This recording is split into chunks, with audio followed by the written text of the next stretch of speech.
사도신경으로 신앙 고백 드림으로 새벽 예배 시작합니다.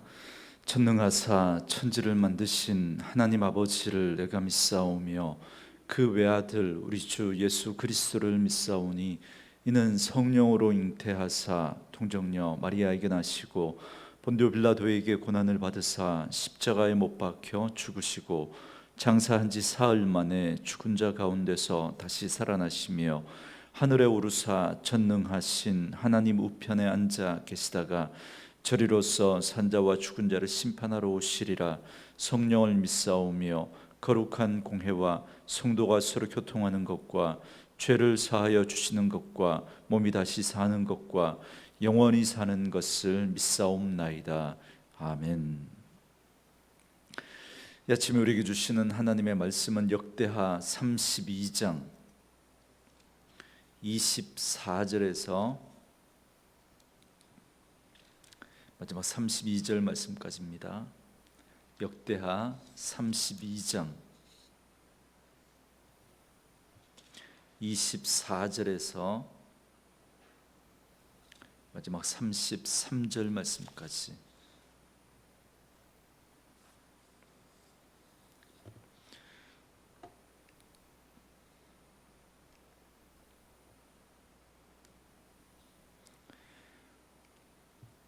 우리 말씀 찾으셨으면 24절부터 우리 한 목소리로 같이 읽도록 하겠습니다. 그때 히스기야가 병들어 죽게 되었으므로 여호와께서 기도하매 여호와께서 그에게 대답하시고 또 이적을 보이셨으나 히스기야가 마음이 교만하여 그 받은 은혜를 보답하지 아니하므로 진노가 그와 유다와 예루살렘에 내리게 되었더니 히스기야가 마음의 교만함을 뉘우치고 예루살렘 주민들도 그와 같이 하였으므로 여호와의 진노가 히스기야의 생전에는 그들에게 내리지 아니하니라. 히스기야가 부와 영광이 지극한지라.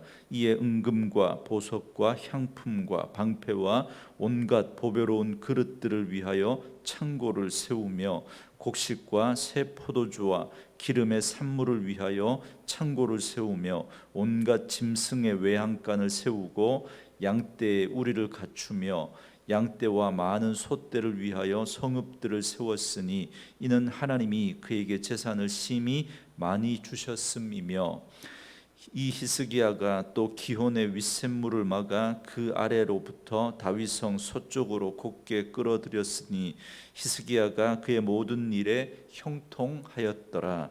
그러나 바벨론 방백들이 히스기야에게 사신을 보내어 그 땅에서 나타난 이적을 물을 때에 하나님이 히스기야를 떠나시고 그의 심중에 있는 것을 다 알고자 하사 시험하셨더라. 히스기야의 남은 행적과 그의 모든 선한 일은 아모스의 아들 선지자 이사야의 묵시책과 유다와 이스라엘 열왕기에 기록되니라. 히스기야가 그의 조상들과 함께 누움에 온 유다와 예루살렘 주민이 그를 다윗 자손 묘실 중 높은 곳에 장사하여 그의 죽음에 그에게 경의를 표하였더라. 그의 아들 므낫세가 대신하여 왕이 되니라. 아멘. 오늘은 함께 읽으신 역대하 32장 24절에서 마지막 33절 말씀을 중심으로 히스기야의 나머지 행적이라는 제목의 말씀으로 잠시 은혜를 나누겠습니다. 오늘 말씀은 남유다 최고 선왕이라고 할 수 있는 히스기야의 마지막 모습을 기록하고 있는 내용입니다. 그런데 오늘 이 히스기야의 마지막 모습은 참으로 아쉬움을 우리에게 남겨주고 있습니다. 왜냐하면 히스기야도 그의 인생 마지막에 하나님 앞에서 교만해서 결국은 실수를 범했기 때문에 그렇습니다. 24절 말씀해 보시면 그때 히스기야가 병들어 죽게 되었으므로 여호와께 기도하매 여호와께서 그에게 대답하시고 또 이적을 보이셨으나 그럽니다. 갑자기 히스기야가 죽을 병에 걸립니다. 지금까지 우리가 이 역대기를 통해서 살펴봤던 왕들의 모습을 보면 그들이 갑자기 죽을 병이 든 건 거의 대부분 하나님의 진노와 심판 때문이었습니다. 그런데 하나님 앞에서 선과 진실과 정의로 행했던 히스기야가 갑자기 병이 든 겁니다. 그렇기 때문에 우리가 함부로 어떤 일에 대해서 그걸 일반화하고 그래서 그것 때문에 뭐 이렇게 되었다 함부로 말하는 걸 우리는 굉장히 조심하셔야 됩니다. 여러분 보십시오. 히스기야처럼 의인에게도 질병이 찾아올 수 있고 고난이 찾아올 수 있다는 사실을 우리는 분명히 기억해야 합니다. 어쨌든 히스기야가 정확히 언제 그리고 어떻게 어떤 병에 걸렸는지 우린 자세히 알 수 없지만 그가 병들어 죽게 되었다라는 사실을 분명히 알 수 있습니다. 그러나 그때 히스기야는 기도했고 하나님께서는 그의 기도를 들으시고 이적을 보이시면서 그래서 해시계를 뒤로 10도나 그렇게 물리시면서 결국은 히스기야를 살려주셨습니다. 여기에 대한 자세한 기록이 열왕기하 20장에 또 그리고 이사야 38장에 잘 나와 있습니다. 여러분 먼저 이사야 선지자가 히스기야에게 찾아와서 왕이 병들어 죽게 될 것이다 라고 하는 이 하나님의 말씀을 전해주게 됩니다. 그래서 히스기야는 그 말을 듣고 얼굴을 벽으로 하고 면벽하고 그래서 하나님 앞에 통곡하며 기도했습니다. 그러면서 자신이 하나님 앞에 선하게 행한 것을 기억해 달라고 그렇게 기도하죠. 이에 하나님은 히스기야의 기도를 들으시고 응답해 주십니다. 그래서 하나님은 히스기야의 생명을 15년이나 더 연장해 주십니다. 그런데 재밌는 것은 히스기야는 이사야 선지자에게 자신이 완전히 치유받아 15년을 더 살게 되었다라고 하는 징표를 보여달라고 합니다. 이에 이사야 선지자는 해시계의 그림자를 10도를 더 나아가게 할 것인지 아니면 10도를 더 뒤로 물러가게 할 것인지 선택하라고 그렇게 이야기를 합니다. 그러니까 히스기야는 해시계의 그림자가 10도를 더 나아가는 건 쉬운 일이니까 뭐 이것도 결국 쉬운 일은 아닌데 그 시간이 지나면 앞으로 나갈 수 있는 그런 부분들이니까 아마 그렇게 생각했겠죠. 그러나 해시계의 그림자가 10도 뒤로 물러나는 건 이건 더 어렵다고 그렇게 생각을 했던 겁니다. 그래서 그 해시계가 10도 뒤로 물러나는 걸 요구하게 됐죠. 그때 이사야 선지자가 하나님께 기도하니까 해시계의 그림자가 10도 그렇게 뒤로 물러갔습니다. 하나님께서는 이 이적을 통해서 그가 15년을 더 살게 될 것을 그렇게 확실하게 그렇게 증표를 통해서 보여주신 겁니다. 이렇게 해시계의 그림자가 뒤로 물러난 사건은 여러분 성경에 보면 마치 이 여호수아 때 해가 중천에 머물렀던 그 초자연적인 사건을 연상하게 합니다. 여러분 실제로 미국 항공우주국 나사는 태양과 달의 주변 혹성들의 그 궤도를 10만 년까지 거슬러 올라가면서 조사를 한 적이 있었다고 합니다. 그 10만 년이라는 그 시간 속에 24시간의 오차가 있다라고 하는 사실을 발견했다고 합니다. 그래서 이 24시간의 오차의 원인을 찾던 과학자들은 그것이 바로 여호수아 때 해가 중천에 머물렀던 그 사건, 또 그리고 히스기야 때 또 이렇게 해시계가 10도 뒤로 물러갔던 그 사건으로 인한 오차라는 사실을 그들은 깨닫게 되었다, 그런 얘기가 있습니다. 여러분 물론 우리는 굳이 이런 과학적 연구나 증거가 아닐지라도 하나님은 이런 일을 행하실 수 있는 분이라는 사실을 분명히 믿고 있습니다. 하나님은 온 세상의 주인이시고 온 우주를 만드시고 그 우주를 다스리고 운행하시는 그런 분이라는 사실을 우리는 믿기 때문에 그렇습니다. 하나님은 우리 인간의 시간에 갇혀 계신 분이 아니죠. 지금 우리가 알고 있는 이 시간이라고 하는 개념도 하나님께서 넷째 날 1월 성신을 만드시면서 그때 그 시간이라는 개념이 생겨난 겁니다. 인간이 임의적으로 그런 해와 달 그리고 그 별들이 움직이는 것들을 바라보면서 시간이라는 그 개념을 만든 거기 때문에 하나님은 결코 우리 인간의 시간의 개념 속에 갇혀 있는 분이 아니신 거죠. 하나님은 창조주이시고 영원부터 영원까지 이르시는 그분이 우리 하나님이십니다. 그렇기 때문에 우리는 인간의 조그만한 우리의 머릿속에 이 조그만 이 세계 안에서 그 하나님을 다 이해하려고 하는 그 자체가 사실은 교만일 수가 있는 것이죠. 그렇기 때문에 그런 우리가 이해할 수 없는 그런 것들을 가지고 부정하고, 그래서 우리 눈에 보이지 않는다고 하나님이 없다라고 그렇게 말하는 것, 그것 자체가 얼마나 교만하고 어리석은 것인지 모릅니다. 어쨌든 이처럼 히스기야는 병고침을 받고 15년간 더 살게 되었습니다. 정말 하나님의 놀라운 은혜가 아닐 수가 없습니다. 그런데 바로 여기에서 문제가 생겨나기 시작합니다. 여러분 25절 말씀해 보시면 히스기야가 마음이 교만하여 그 받은 은혜를 보답하지 아니함으로 진노가 그와 유다와 예루살렘에 내리게 되었더니 그럽니다. 그러니까 하나님은 아수르의 침공으로부터 유다를 보호해 주셨습니다. 죽을 병에 걸린 그 히스기야의 생명을 15년이나 더 연장해 주셨습니다. 그런데 그만 히스기야의 마음이 교만해진 겁니다. 그런데 그 이유가 뭐냐면 27절에 보시면 히스기야가 부와 영광이 지극해졌다 그럽니다. 여기에서부터 시작된 겁니다.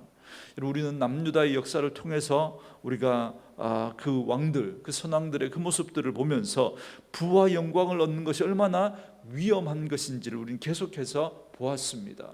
분명히 하나님의 은혜이고 하나님의 축복인데, 그런데 인간은 그렇게 뭔가 많아지고 높아지고 힘이 세지면 교만해지더라는 겁니다.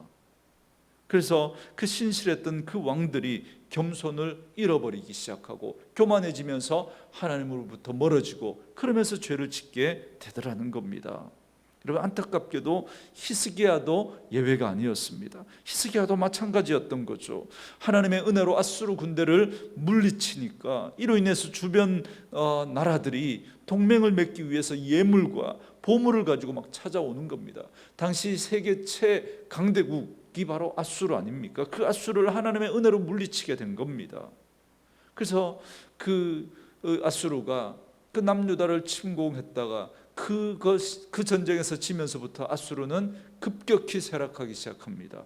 그러면서 신흥 강대국 바벨론이 등장하게 됩니다. 그러면서 이 남유다의 위상이 그렇게 올라가기 시작합니다.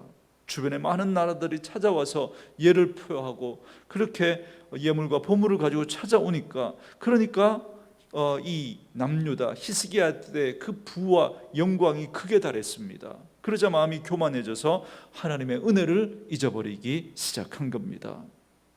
저는 믿음의 가장 큰 특징 중에 하나가 은혜라고 생각합니다. 하나님의 은혜를 아는 것, 그게 믿음인 거죠. 그게. 그래서 우리는 하나님의 은혜 없이는 살아갈 수 없는 존재라는 사실, 하나님의 은혜 아니면 나는 아무것도 아니라는 사실을 우리는 절대 잊지 말아야 합니다. 나의 나된 것이 하나님의 은혜입니다. 내 수고와 내 노력으로 그렇게 이루어진 것이 아니라 하나님이 지금이라도 은혜를 놓아버리시면 한순간 다 사라져버리는 것들이 바로 우리에게 주어진 것들입니다. 여러분 이번 이 코로나를 통해서 우리는 다시 한번 그 깨닫지 않습니까? 하나님이 그렇게 바람만 한번 불어도 여러분 우리는 그 앞에서 아무것도 할 수 없는 그런 무능한, 아무것도 할 수 없는 그런 존재가 우리라는 사실을 우리는 다시 한번 또 깨달을 수밖에 없습니다. 그런데 우리가 그 은혜를 잊어버리는 순간 교만해지게 됩니다. 그래서 내게 능력이 있고 내가 그걸 받을 자격과 가치가 있다고 생각합니다. 어제 주일 말씀에 제가 가치라는 말씀을 가지고 어떤 백부장에 대한 이야기를 그렇게 우리가 풀어갔었는데, 여러분 정말 하나님 앞에서 우리는 그 은혜를 받을 만한 가치가 없는 존재라는 사실을 우리는 놓쳐버리면 안 됩니다. 그래서 늘 겸손하게 살아갈 때, 그럴 때 다른 사람이 우리를 높여주실 수 있습니다. 높여주지 않아도 상관없어요. 하나님이 우리를 알아주시면 되니까. 그렇기 때문에 우리는 늘 그 하나님의 은혜를 잊어버리면 안 됩니다. 그런데 우리가 그걸 잊어버리는 순간 그걸 당연하게 생각하게 되고, 당연하게 생각하게 되는 순간 결국 감사를 잃어버리게 됩니다. 그래서 결국 하나님의 은혜를 나의 당연한 권리로 알게 되는 거죠. 결국 교만은, 그래서 성경은 패망의 선봉이라고, 거만은 넘어짐의 앞잡이라고 그렇게 말씀합니다. 그 말씀처럼 오늘 히스기야는 큰 실수를 저지르고 맙니다. 31절 말씀에 보니까 그러나 바벨론 방백들이 히스기야에게 사신을 보내어 그 땅에서 나타난 이적을 물을 때 하나님이 히스기야를 떠나시고 그의 심중에 있는 것을 다 알고자 하사 시험하셨더라 그럽니다.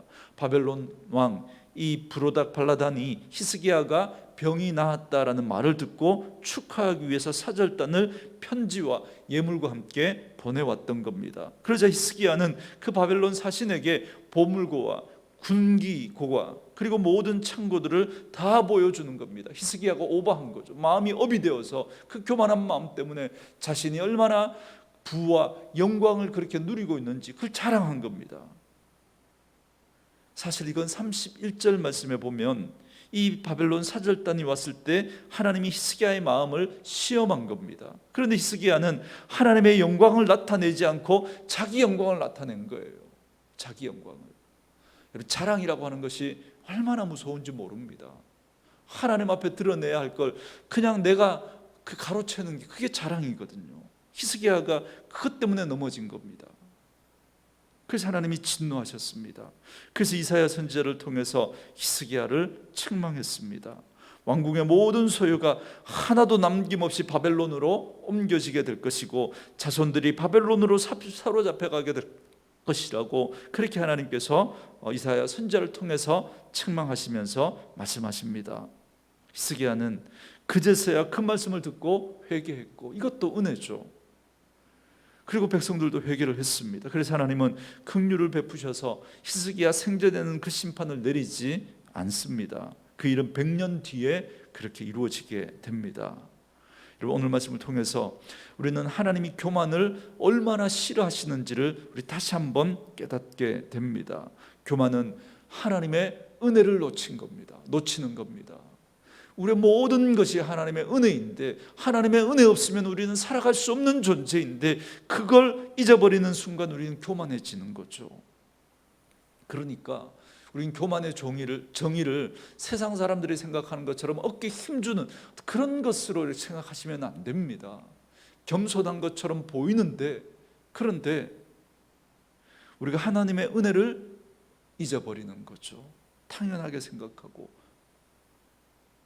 그것이 내 힘과 내 능력으로 된 것처럼 그렇게 생각하는 순간 우리는 하나님 앞에서 교만해지게 되는 겁니다.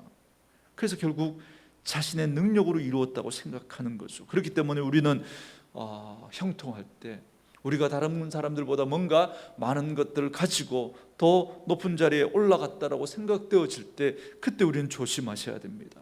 그때 그 모든 것이 하나님의 은혜라는 사실을 우리는 결코 잊어서는 안 되는 것입니다. 또한 오늘 말씀을 통해서 우리는 그럼에도 불구하고 하나님은 긍휼을 베푸시는 분이다라는 사실을 알 수 있습니다. 하나님은 히스기야에게 긍휼을 베푸사 심판을 유보하십니다. 그래서 그의 생전에 심판을 행하지 않으십니다. 그리고 히스기야는 평안히 그 생을 마칩니다. 33절 말씀에 히스기야가 그의 조상들과 함께 누움에 온 유다와 예루살렘 주민이 그를 다윗 자손의 묘실 중에 높은 곳에 장사하여 그의 죽음에 그에게 경의를 표하였더라. 그의 아들 므낫세가 대신하여 왕이 되니라 그럽니다.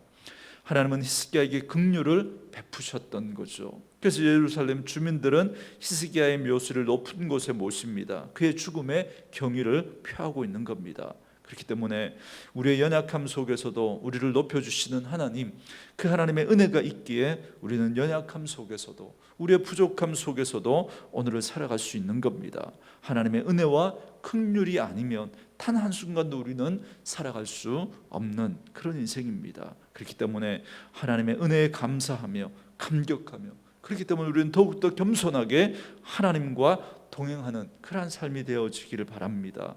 우리의 연약함 가운데서도 우리를 의롭다 인정해 주시고 우리를 높여주시고 우리를 존귀하게 하시는 그 하나님을 기억하며 오늘도 하나님의 은혜를 놓치지 않고 그 은혜를 붙들고 주님과 동행하는 그런 삶이 되어지기를 원합니다. 그래서 우리는 오늘 우리에게 주어진 그 시간들도 은혜로 덤으로 살아가는 그런 인생이라는 사실을 놓치면 안 됩니다.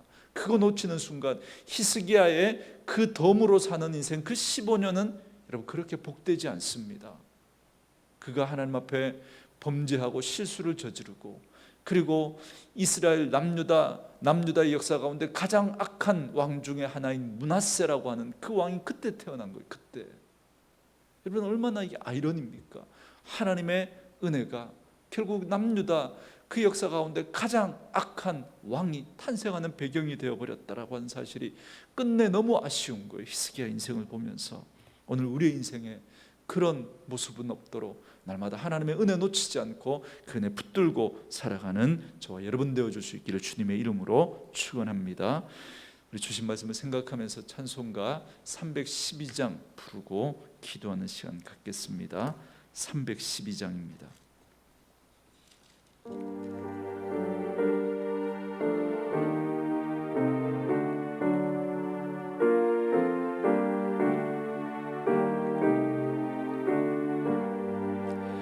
너 하나님께 이끌리어 일평생 주만 바라며 너 어려울 때 힘 주시고 언제나 지켜주시리. 주 크신 사랑 믿는 자 그 반석 위에 서리라. 너 설레는 맘 가다듬고 희망 중 기다리면서 그 은혜로신 주의 뜻과 사랑에 만족하여라. 우리를 불러주신 주 마음에 소원하신다. 하고 기도하며 내 본분 힘쏟아라. 주 약속하신 모든 내게서 이루어지리라. 참되고 의지하는 자 주께서 기억하시리. 아멘.